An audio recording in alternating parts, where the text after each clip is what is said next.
You were exhausted. And the moment you laid down, your brain turned on. If this happens to you, or someone close to you, your brain is doing it for a reason. And it's not what most people think. It's not random. It's a system. Most people call it stress, or anxiety, or overthinking. But that explanation doesn't go deep enough. Because what happens in that moment isn't a failure, it's a process. And once you see it, you can't unsee it. All day long, your brain is doing something you almost never notice. It's filtering. Deciding what deserves your attention right now, and what can wait. A thought shows up? Not now. Something uncomfortable? I'll deal with it tonight. Not by solving everything, but by postponing most of it. And here's the part almost nobody realizes. Those thoughts don't disappear. They stack. Quietly. In the background. All day. And then night comes. You lie down. No messages. No decisions. No movement. And suddenly, that filter shuts off. All at once. Because from your brain's perspective, this is finally the moment. Now we can deal with it. Psychologists have known about this pattern for almost a century. They called it the Zeigarnik effect. In 1927, a researcher named Bluma Zeigarnik ran a simple experiment in Berlin. She interrupted people halfway through small tasks, and let others finish. Later, she asked what they remembered. People were almost twice as likely to remember the tasks they didn't finish than the ones they completed. Not because they were more important, but because they were incomplete. That's exactly what's happening in your mind at night. You're not dealing with random thoughts. You're dealing with unfinished ones. But here's the part most people don't expect. You don't actually need to solve those thoughts for them to stop showing up. In 2018, Michael K. Scullin at Baylor University ran a simple experiment. One group wrote down everything they needed to do the next day. The other wrote down what they'd already completed. The group that wrote future tasks fell asleep significantly faster.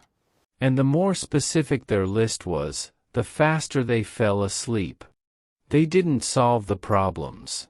They just gave them a place to exist outside their mind. But if that was the whole story, you'd write things down once and never struggle again. Because something else is happening at the same time. Something much more powerful. Here's the part most people never understand about anxiety and sleep. Sleep is one of the only things in your life that completely breaks under effort. You can't force it. You can't chase it. The moment you try, your brain interprets that as a signal. Effort means importance. Importance means attention. Attention means stay awake. So instead of drifting, you activate the exact system that keeps you alert. And now sleep feels close, but unreachable. And then the spiral starts. How long has it been? What if I don't sleep enough? How am I going to feel tomorrow? I have that meeting. That conversation. That thing I haven't done. Each thought creates awareness. Awareness creates pressure. Pressure creates more thoughts. And here's what makes this especially cruel for anxious people. Their nervous system is already running slightly hotter than average. Already scanning. Already anticipating. So when the room goes quiet and the filter drops, they don't just get a few loose thoughts. They get the full weight of everything they've been managing all day. All at once.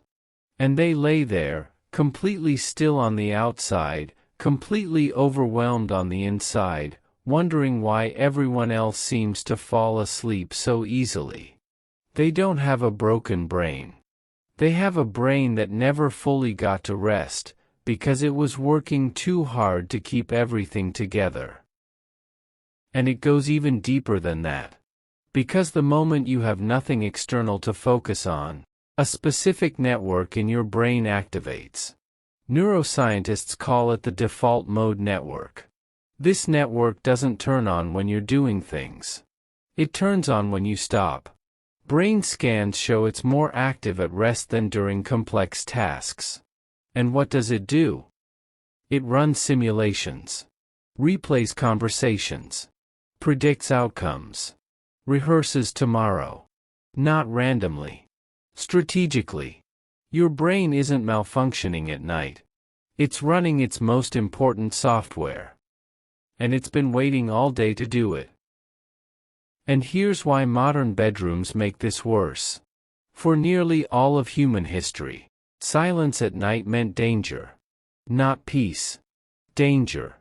Your brain evolved in environments full of sound, movement, other people. The silent, isolated bedroom is maybe 200 years old. Your brain is hundreds of thousands of years old. So when the room goes quiet, part of your brain doesn't relax.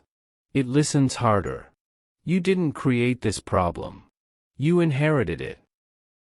Once you've had a few bad nights, something shifts. Your brain starts to associate the bed itself with alertness. Not sleep. Alertness. Sleep researchers call it conditioned arousal. Your bed, the place designed for rest, becomes a trigger. The moment your head hits the pillow, your brain recognizes the location and activates. Every night you lay there wide awake, you were teaching your brain what this place means. And now it remembers. Researchers found the most effective solution, and it's counterintuitive. It's called stimulus control. And the core principle is simple: your brain learns through repetition. So you stop teaching it the wrong lesson. You only use the bed when you're actually sleepy. Not tired. Sleepy. The moment you're awake and aware, you leave. You do something calm in low light. You come back only when sleep is actually close. Not as punishment. Not as a trick. But because you're rewriting what that place means to your brain. Over days, sometimes weeks, the association shifts. The bed stops being a trigger for alertness. And starts being a signal for rest again. Clinical trials show this single change is more effective than any sleep medication tested long term. Not because it relaxes you. Because it fixes what actually broke. So the real question isn't why can't I sleep? It's, what did I teach my brain this place means? Your brain isn't broken. It didn't turn against you. For anxious people especially, this matters. Because so much of anxiety is being blamed for the way your own mind works. But your brain learned something. And anything learned can be unlearned. It's doing exactly what it was designed to do, just at the worst possible time. If this changed how you see yourself, that's what this channel is for. Subscribe if you want to keep understanding your own mind.